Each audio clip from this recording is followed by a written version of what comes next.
The biggest issue I see looking forward is what is frequently referred to as personalization or socialization of information technology. I like to define this as every person in the world literally having some form of information technology connected to their hip. You can think of it as the iPad, the PDA, the smartphone, the cell phone.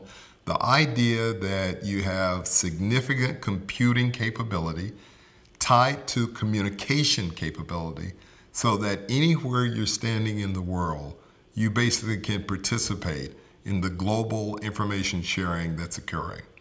The recent uprisings in places like Egypt should be a real wake-up call for us to understand we live in a very different world, a very much more connected and interdependent world than we have in the past.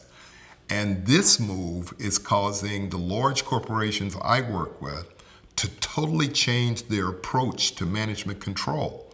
Historically, when we had mainframes behind glass walls, all the controls could be embedded in that location and with the organization responsible for it.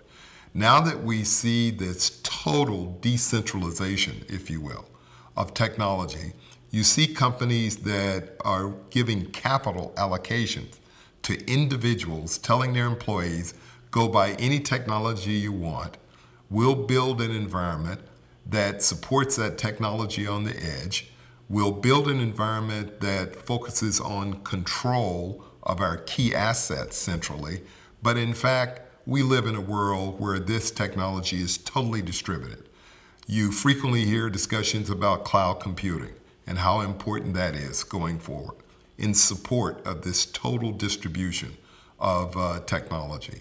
This is a very different world, and the approach to management control systems required is extremely different. I like to think of it as the idea of protecting your automobile by locking it in the garage versus having something that goes with the automobile in case it's stolen that provides the kind of protection that you'd like.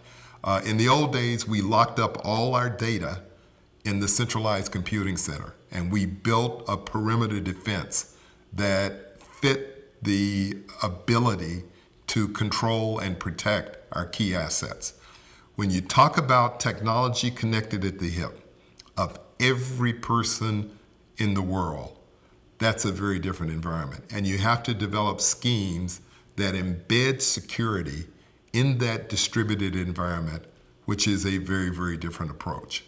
One of the reasons I'm really fascinated with our approach at Veracode is how it facilitates this totally distributed environment to be supported in a cloud platform with what I call centralized learning. The minute a new capability is detected, it's immediately available to everyone that is serviced off of that centralized platform. I think that's going to be a key comparative advantage going forward. It's the thing I look for as a sustainable component of comparative advantage for the companies that I choose to serve.